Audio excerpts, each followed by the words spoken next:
നല്ല അധ്യാപകരാരാ. ഞങ്ങൾ മാഷന്മാർ പറയുന്നു മാഷന്മാരൊക്കെ പഠിപ്പിച്ചുകൊണ്ടാണ് പിള്ളേർ നേരാവുന്നേ. ഒന്നുമല്ല, അങ്ങനെയുള്ള തെറ്റിദ്ധാരണ വേണ്ട. മാഷന്മാരാവാനിരിക്കുന്നവർക്കും അറിയാം. മാഷന്മാർ അറിവിൻ്റെ 100% അറിവിൻ്റെ ലാസ്റ്റ് ബട്ട് നോട്ട് ലീസ്റ്റ് 1/4 അവസാനത്ത് അതേ കൊടുക്കാൻ പറ്റുള്ളൂ. അതിൽ കൂടുതലൊന്നും ഒരു ഗുരുനാഥനെ ലോകത്തുന്നവരെ ഒരു ഗുരുനാഥയും ഇന്നോളം കൊടുത്തിട്ടില്ല. ആചാര്യാത് പാദമാദത്തെ, പാദം ശിഷ്യ സ്വമേധയാ, പാദം സബ്രഹ്മചാരിഭ്യ, പാദം കാലക്രമേണ ച. കാലം കൊണ്ടാണ് യഥാർത്ഥ അറിവുകൾ ഉണ്ടാകുന്നത്. സ്നേഹത്തെ സംബന്ധിച്ച അറിവും കേരളത്തിലെ പെൺകിടാങ്ങൾ അങ്ങനെ സ്വതന്ത്രമായ സ്നേഹത്തിന് വേണ്ടി ഇറങ്ങി നടന്ന ചരിത്രമുണ്ട്. ആശാന്റെ നായികമാരൊക്കെ അങ്ങനെ പോയതാണ്. MA ക്ലാസ്സിലെ MG കോളേജിലെ പെൺകുട്ടികളോട് പറഞ്ഞപ്പോൾ അവർ പറഞ്ഞു, ടീച്ചറെ നളിനിക്കെന്താ വട്ടുണ്ടോ? വളരെ ബാല്യകാലത്ത് എങ്ങാനും ഉണ്ടായ ഒരു കേവലമായ ആർക്കും അറിയാത്ത ഒരു കൂട്ട്. ആർക്കാ? നളിനിക്ക് മാത്രം ഉണ്ടായൊരു കൂട്ട്. ഏകപക്ഷീയമാണ്.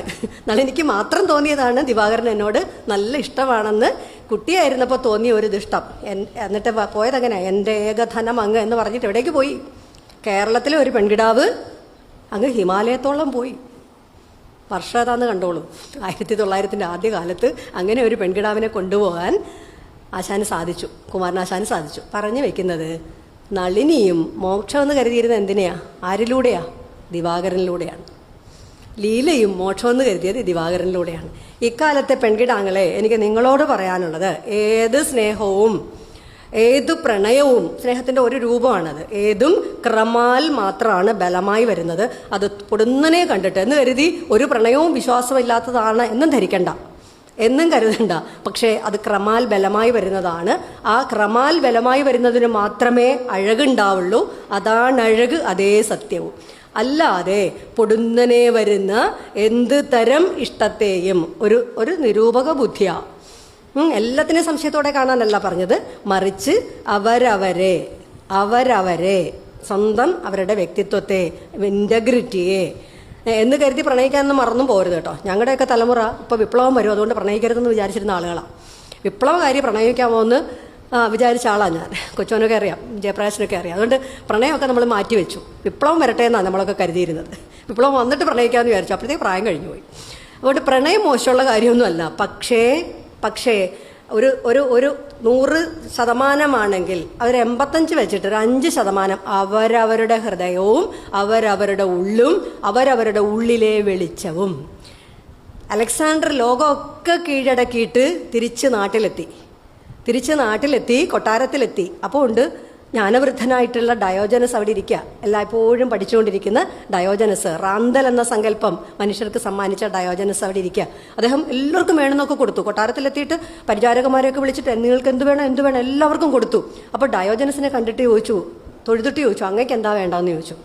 അപ്പോൾ വലിയ കമാനമുള്ള നീല ഷെയ്ഡുള്ള ഗ്ലാസ്സിൽ വരുന്ന വെളിച്ചം നോക്കി ലെൻസ് വെച്ച് ഏതോ താളിയോലകളിലോ ഏതോ ലോഹ തകിടുകളിലോ എഴുതിയിരിക്കുന്ന മഹാ ആശയങ്ങളുടെ സൂക്ഷ്മതയിലേക്ക് ഇങ്ങനെ സൂക്ഷിച്ചു നോക്കുന്ന ഒരാളിൻ്റെ മുമ്പ് ചെന്ന് ആജാനുബാഹുവായ ഒരുവൻ പറയുന്നു, അങ്ങേക്ക് എന്താ വേണ്ടത് മഹാഗുരു, അങ്ങേക്ക് എന്ത് വേണമെന്ന് പറഞ്ഞു.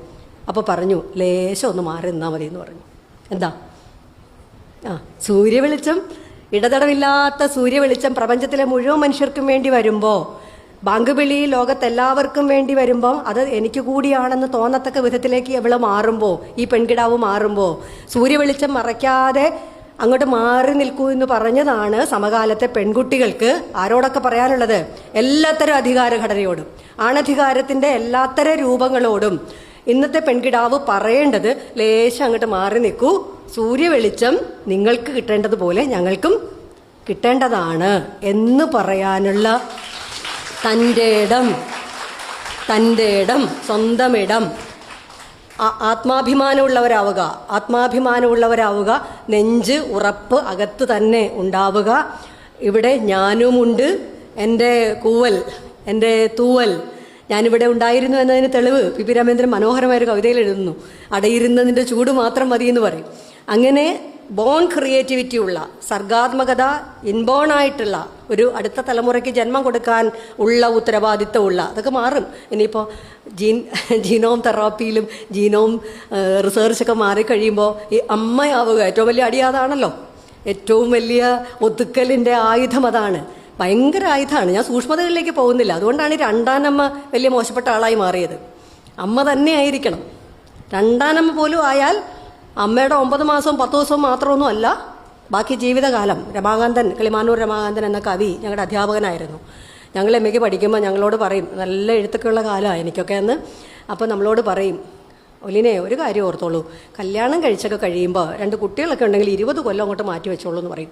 കേരളത്തിലെ പ്രഗത്ഭരായ എല്ലാ എഴുത്തുകാരികളും എന്തുകൊണ്ടാണ് 40 വയസ്സിൽ പിന്നീട് എഴുതി തുടങ്ങിയത്? കേരളത്തിലല്ല, ലോകത്തെല്ലായിടവും ഉള്ളവരെ അന്വേഷിച്ച് നോക്കിയാൽ മതി. റൂം ഫോർ വൺ സോൺ പറഞ്ഞതേ നമ്മളിപ്പോൾ പറയൂ. അവർ പറഞ്ഞിട്ടുണ്ട്, അവരോട് ചോദിച്ചു, അന്നത്തെ മഹാ എഴുത്തുകാർ ഭയങ്കരമായിട്ട് കോൺഫ്ലിക്റ്റ് ആയിരുന്നു അവരോട്. അപ്പോൾ അവരോട് ചോദിച്ചപ്പോൾ അവർ പറഞ്ഞത്, എന്തുകൊണ്ടാണ് ഒരു ഫിലോസഫർ ഉണ്ടാകാത്തത് നിങ്ങളുടെ ഇടയിൽ നിന്ന് ചോദിച്ചു. അപ്പോൾ പറഞ്ഞു, ആദ്യം ഞങ്ങളെ മനുഷ്യരായി ജീവിക്കാൻ അനുവദിക്കൂ. ഞങ്ങൾ നല്ല മനുഷ്യരാകുമ്പോൾ, പൂർണ്ണമായും മനുഷ്യാവസ്ഥയിലെത്തുമ്പോൾ ഞങ്ങളുടെ തത്വചിന്ത ഉണരും. തത്വചിന്തയൊന്നും ഇല്ലാഞ്ഞിട്ടല്ല, എനിക്ക് ഈ ലോകത്തോടെല്ലാം എപ്പോഴും പലപ്പോഴും തോന്നാറുണ്ട്, ഈ ജീവിതകാലത്തെ അനുഭവങ്ങളിൽ നിന്നും ഇടപെടലുകളിൽ നിന്നും. പിന്നെ രണ്ടാമത്തെ കാര്യം, ഒരു അവസരവും ആരും ഇങ്ങോട്ട് കൊണ്ടുതരുമെന്ന് വിചാരിക്കരുത്. നിരന്തരം ചോദിച്ചുകൊണ്ടേയിരിക്കണം. ഞാനൊക്കെ വഴക്കാളിയാണ് കേട്ടോ, ഞാനൊക്കെ വഴക്കാളിയാണ്.